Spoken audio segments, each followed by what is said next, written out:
The fastest way to discover who really owns the land is to tell everyone they cannot cross it. The first thing I heard that morning was not shouting. It was silence. A line of nearly 40 vehicles stretched along the county road, engines idling beneath a pale Montana sunrise, every driver staring at the old timber bridge like it had suddenly disappeared. The smell of wet pine drifted up from the river below, while cool morning fog curled between the heavy wooden beams my grandfather had rebuilt with his own hands almost 50 years earlier. On the opposite side stood Patricia Collins, president of the Cedar Ridge Homeowners Association, dressed like she was arriving at a board meeting instead of the middle of a ranch. Her arms sliced through the air as she pointed directly at me. "You cannot close a community bridge," she shouted loudly enough for everyone waiting behind her to hear. A county sheriff's deputy stood nearby with his hands resting on his duty belt, looking more uncomfortable by the second. He glanced at me, then at Patricia, then back toward the growing line of frustrated homeowners trapped behind the entrance. Finally, he let out a slow breath and said the words Patricia clearly never expected to hear. "Ma'am, this appears to be a civil property dispute. I cannot order him to open private property." Her face turned pale for just a moment before the anger rushed back even stronger. "Private property," she repeated. "This bridge belongs to the neighborhood. We have driven across it for 20 years. I never raised my voice. I simply rested one hand on the weathered cedar railing and held an old leather document tube beneath my other arm. Inside that tube rested the original property deed my grandfather signed decades before most of those houses had even been built. Patricia had no idea what was inside. None of them did.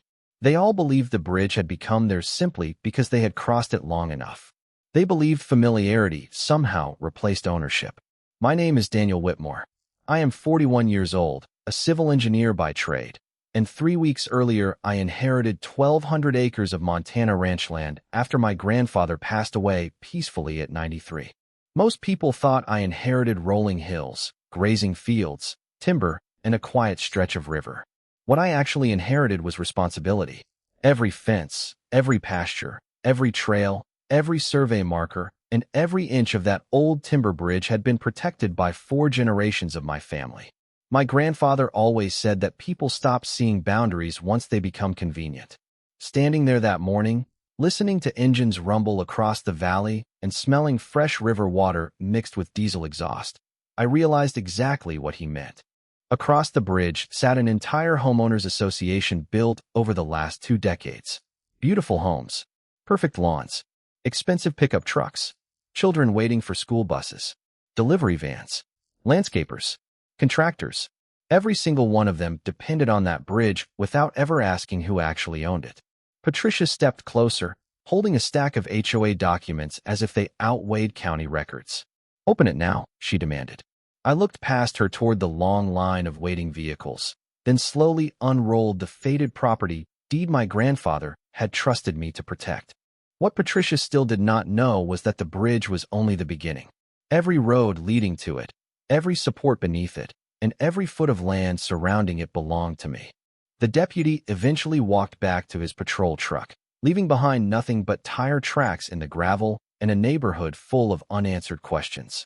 Patricia remained at the entrance for another few minutes, speaking rapidly into her phone while homeowners gathered around her in small circles, each one trying to understand how an ordinary wooden bridge had suddenly become the center of their entire community. I quietly rolled the old deed back into its leather tube and drove the mile-long ranch road toward the house where my grandfather had spent almost his entire life.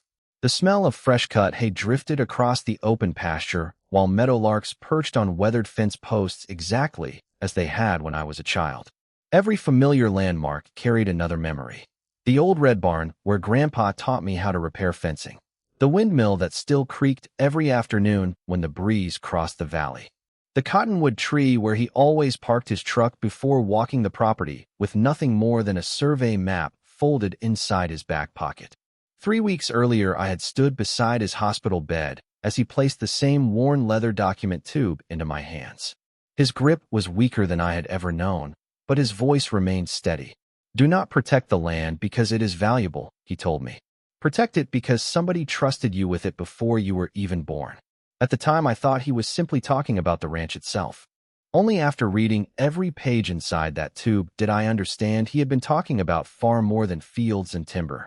My grandfather never believed in verbal promises when property was involved.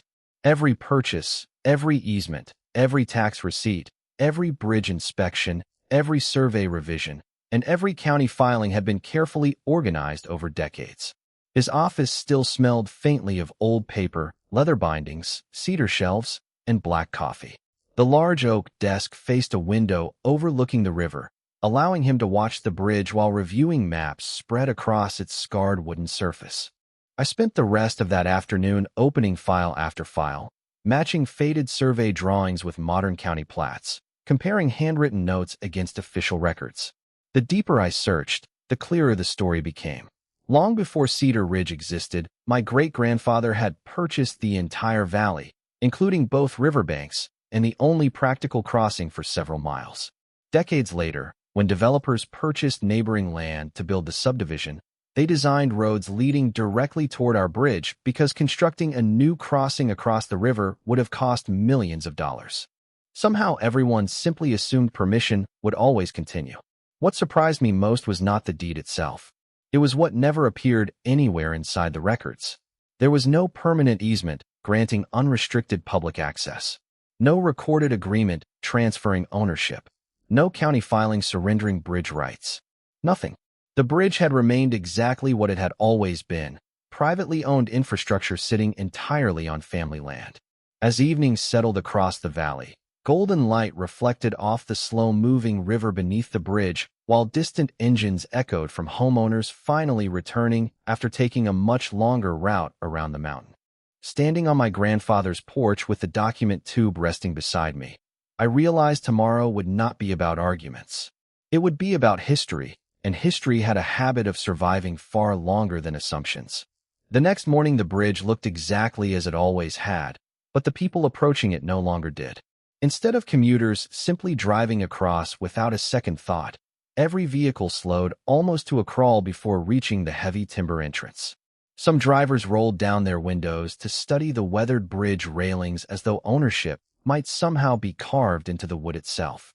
Others pointed toward the new private property sign I had quietly installed the evening before beside the original county survey marker that had stood there for decades.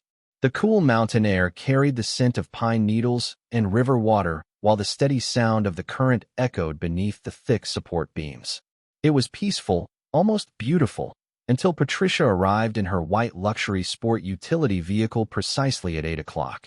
She stepped out carrying a thick binder embossed with the Cedar Ridge Homeowners Association logo and walked directly toward me with the confidence of someone who had spent years believing every disagreement ended in her favor.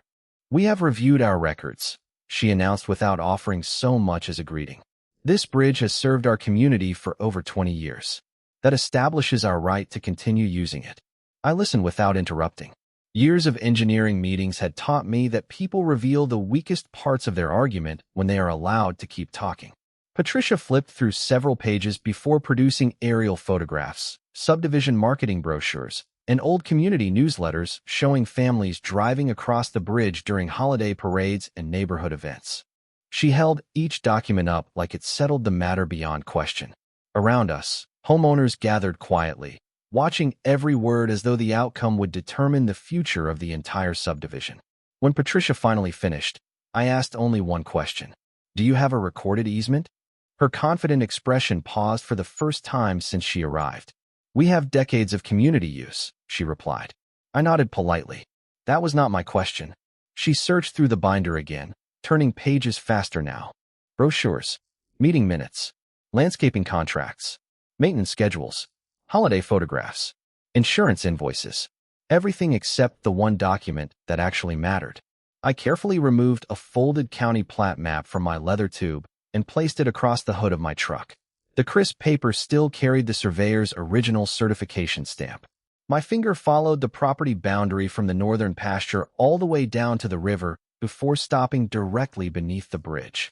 Every support pier, every approach road, every timber beam rested completely inside my family's deeded property. Several homeowners leaned closer, studying the lines in complete silence.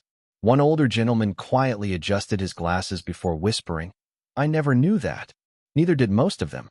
They had purchased beautiful homes believing the developer had secured every legal right necessary for permanent access. Patricia's confidence slowly gave way to frustration as she realized the conversation had shifted from neighborhood tradition to county records.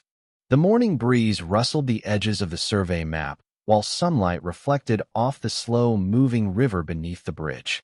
Looking at the faces around me, I understood something important. Most of these families were not my enemies.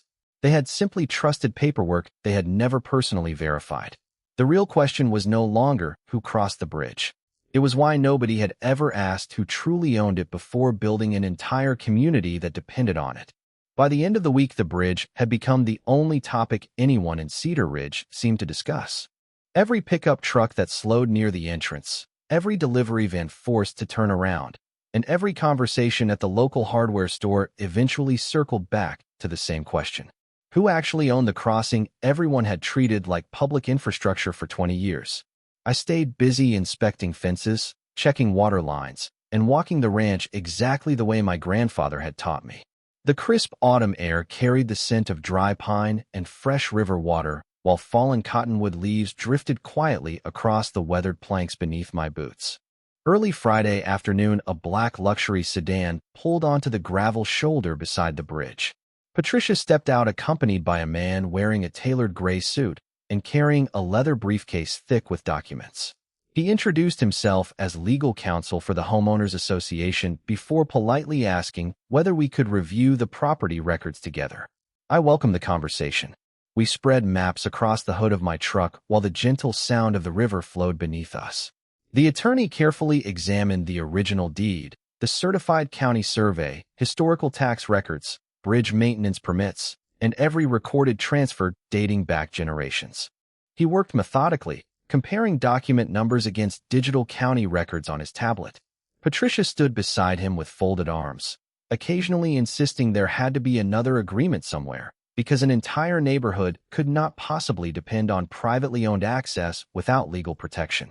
The attorney never interrupted her, but I noticed he became quieter each time another record confirmed the same boundary. After nearly an hour, he removed his glasses, looked toward the bridge, and slowly closed his briefcase. His voice remained professional, but noticeably more careful than when he arrived. He explained that he could not find any recorded permanent easement granting unrestricted access to the association. Every official document consistently identified the bridge, the approach road, and the surrounding land as part of my family's ranch. Patricia immediately argued that decades of continuous community use had to count for something. The attorney answered gently that long use and legal ownership were not always the same thing, especially when recorded deeds clearly established title. Around us, several homeowners had quietly gathered again, listening without saying a word. Their expressions had changed since our first meeting. Instead of anger, many now looked confused, realizing the documents they relied upon during their home purchases might never have addressed permanent bridge rights at all. Patricia asked whether the county could simply force the bridge to remain open. The attorney shook his head and explained that property rights could not be rewritten simply because an oversight became inconvenient years later. A cool breeze lifted the corners of the survey maps while sunlight shimmered across the slow-moving river beneath the heavy timber supports. Looking down at those weathered beams, I remembered every summer afternoon my grandfather spent replacing boards, tightening bolts, and repainting guardrails without asking anyone else to pay for the work. He had protected that bridge because it belonged to our family, not because someone else believed it should. As the attorney packed away the final document, he quietly suggested that the association should begin discussing a negotiated legal access agreement instead of assuming one had always existed. For the first time since I returned home, complete silence settled over the bridge, and somehow that silence carried far more weight than every argument that had come before it. The following Monday, I drove into the county recorder's office carrying the same weathered leather document tube that had already changed more conversations than I could count.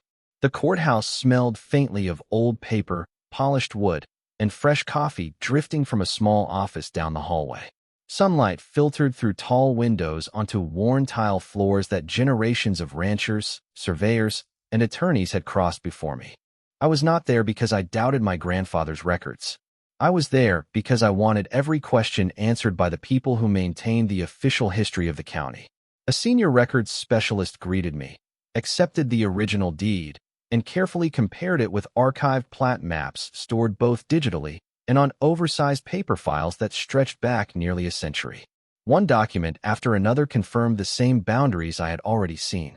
The bridge, the approach road, the riverbanks. Every parcel remained exactly where my grandfather said it had always been. Before leaving, I requested certified copies of every relevant record, including historical surveys, recorded deeds, tax parcel maps, and bridge maintenance filings. If the discussion continued, I wanted every statement supported by official documentation instead of memory. 2 days later, my attorney called after reviewing the certified records. His voice carried the calm confidence that comes from reading clear evidence instead of conflicting opinions.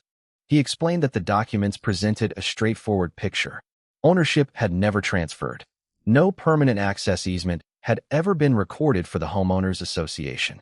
Any long-term solution would require negotiation between willing parties rather than assumptions based on past convenience. That afternoon, another envelope arrived from Patricia's attorney requesting a formal meeting. The tone had changed completely. Gone were the demands that I immediately reopen unrestricted access. Instead, the letter asked whether I would consider discussing future bridge use under mutually acceptable legal terms. I read it twice before setting it beside my grandfather's old notebook.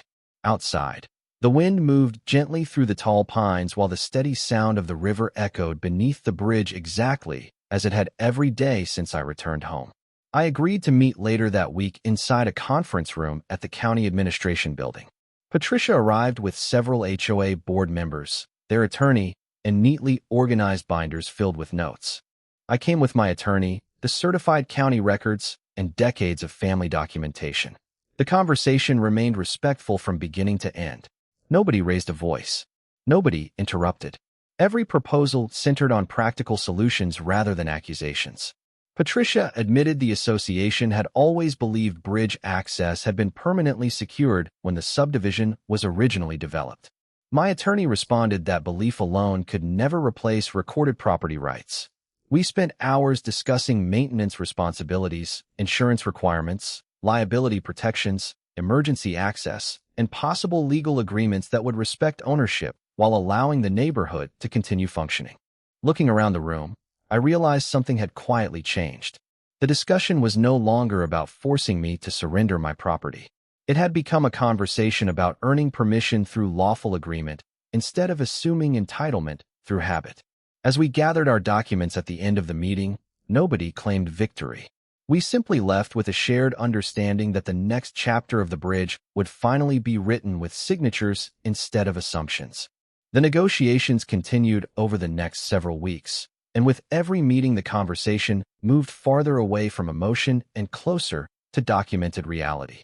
Early one crisp October morning, I unlocked the chain across the bridge long enough for a structural engineering firm hired jointly by both sides to complete a full inspection.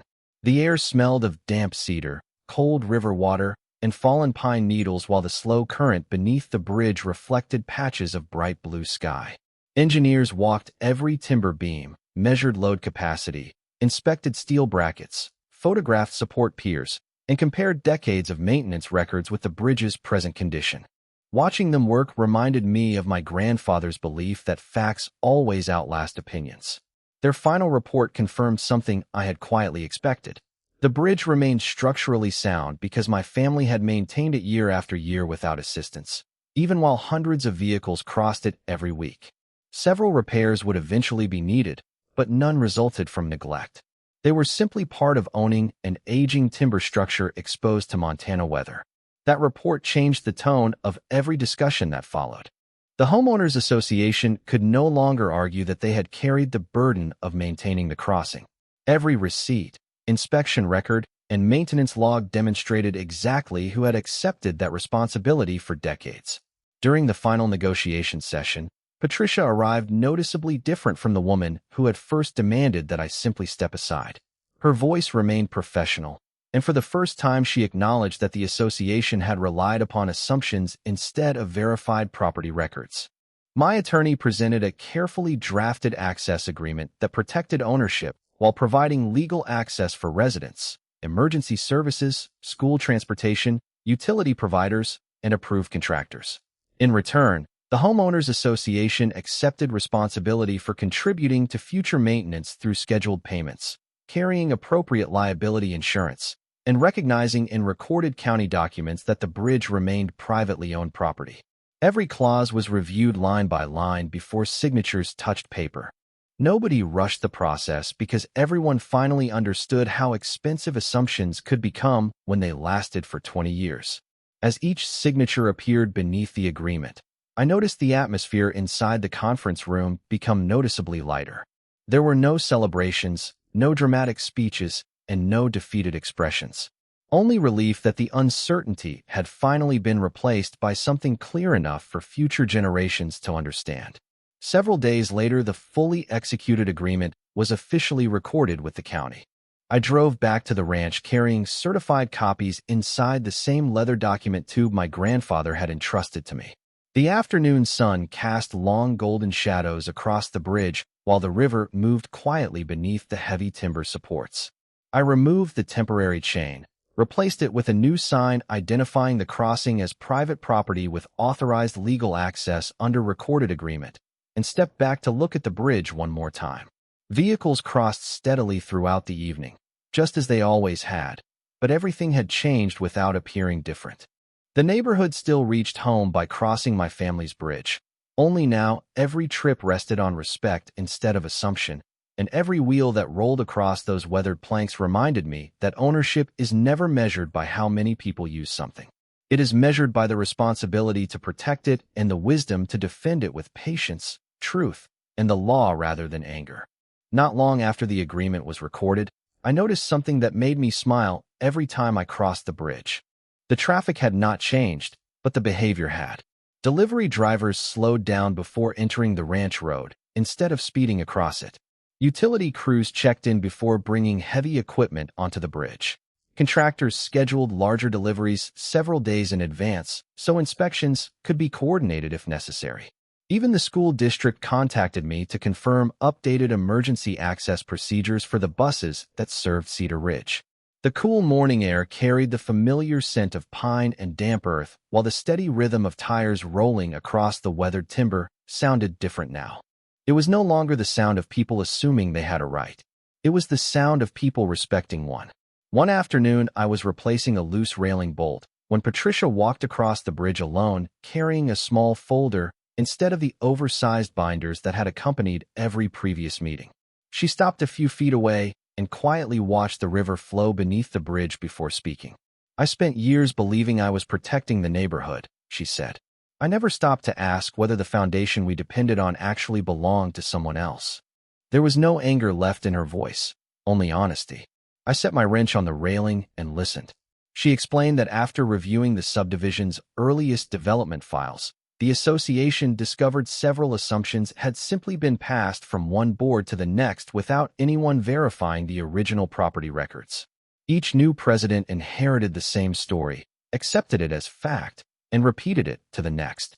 By the time she took office, nobody questioned it anymore. I understood exactly how that could happen. Families pass down stories just as easily as they pass down land. The difference is that stories change over time, while recorded deeds do not. Patricia handed me the folder.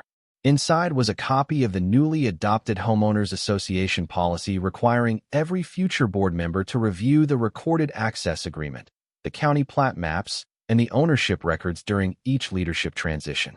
Another page established a permanent maintenance reserve dedicated to the bridge so future repairs would never depend on assumptions or last-minute arguments. I thanked her for bringing it personally. Before leaving, she looked across the valley toward the ranch house where my grandfather had lived for most of his life. "Your grandfather protected this place longer than I ever realized," she said quietly. "I wish we had understood that sooner."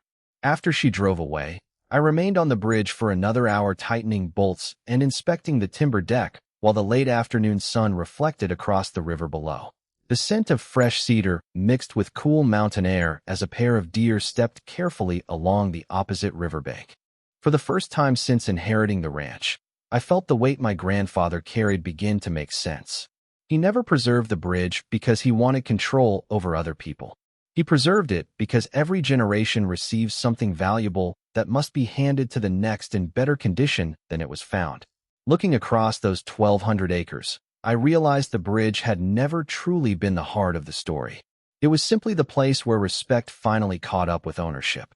Winter arrived earlier than usual that year, covering the valley with a thin layer of frost that turned every fence rail silver before sunrise. Each morning I walked the bridge with a flashlight in one hand and my grandfather's old inspection notebook tucked beneath my arm. The cold air smelled of pine sap, river mist, and fresh cedar, while the timber beneath my boots answered every step with the same familiar creak I had known since childhood. The bridge had become part of my daily routine again, not because I feared another dispute, but because responsibility does not disappear once paperwork is signed. One Saturday morning, I noticed a group of Cedar Ridge residents gathered near the entrance instead of driving straight across. They were not waiting to argue. They were waiting for me. Patricia stood with them, holding a small wooden plaque wrapped in brown paper. She smiled politely before explaining that the Homeowners Association had voted unanimously to contribute toward preserving the bridge beyond the requirements of the legal agreement. They understood now that ownership and stewardship were different things, but both deserved respect. When I unwrapped the plaque, I found a simple brass inscription mounted on polished cedar. It read, "Whitmore Bridge, preserved through generations, shared through agreement." I looked at the words for several quiet seconds while the river flowed steadily beneath us. Nobody applauded. Nobody made a speech. The moment felt genuine because it did not need anything larger than honesty. A few weeks later, the first maintenance payment arrived exactly as outlined in the recorded agreement. The funds were placed into a dedicated bridge account used exclusively for inspections, repairs, insurance, and long-term preservation. Every transaction was documented and shared with the association according to the terms we had all signed. Transparency replaced suspicion so completely that even routine maintenance became something both sides planned together instead of arguing about afterward.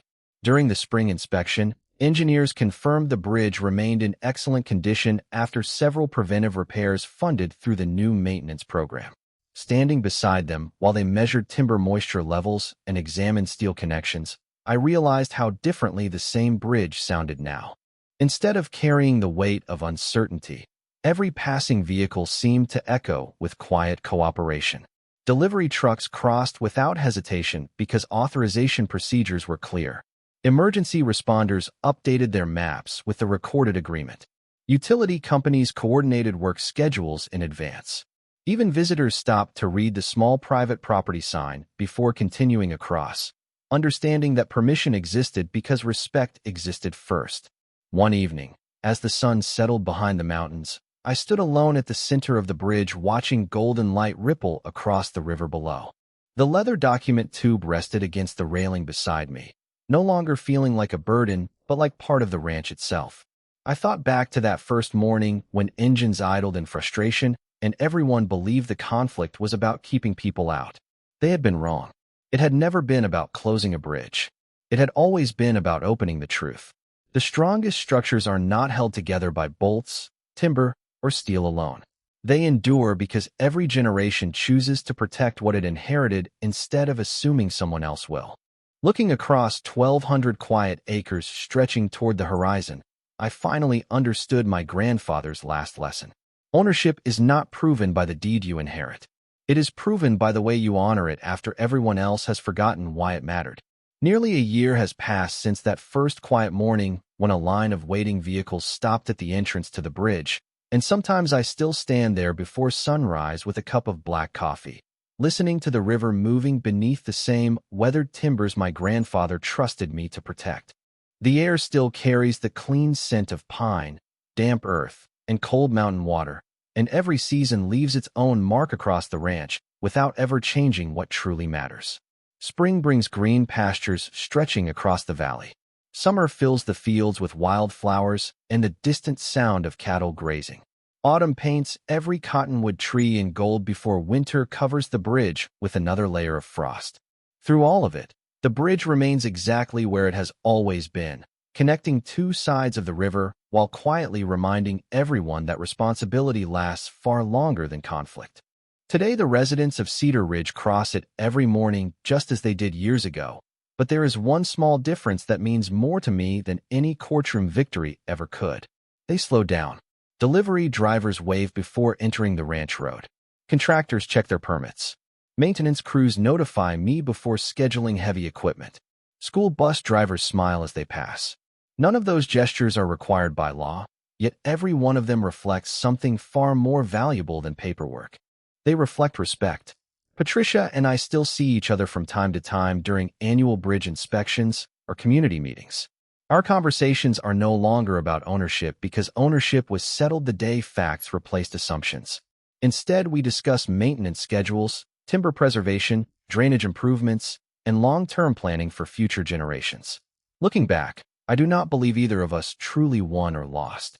The real victory belonged to the truth that had been sitting quietly inside a leather document tube for decades, waiting for someone patient enough to read it instead of arguing against it. My grandfather once told me that land remembers every decision people make upon it. At the time, I thought he was speaking about ranching, fences, and harvests. Now I understand he was talking about character. Every signature, every survey marker, every repaired bridge plank, and every honest conversation becomes part of the story future generations inherit along with the property itself. That is why I still keep his original notebook beside the deed in the same old leather tube. They remind me that ownership is never simply about possessing something valuable. It is about accepting the responsibility to preserve it with integrity, even when doing the right thing is uncomfortable. Whenever visitors ask why such an ordinary wooden bridge became so important, I simply smile and tell them it was never really about the bridge. It was about proving that patience can accomplish what anger never will, and that truth does not become stronger because it is shouted louder. It becomes stronger because it never changes. As the last light of another Montana sunset settles across 1,200 peaceful acres, the river continues flowing beneath the bridge exactly as it did long before I was born. Someday another generation will inherit this ranch, this bridge, and the responsibility that comes with both. When that day arrives, I hope they remember the lesson my grandfather left behind, because the strongest bridge in the valley was never built from timber alone. It was built from honesty, stewardship, and the quiet certainty that justice does not need to raise its voice when the facts already speak for themselves.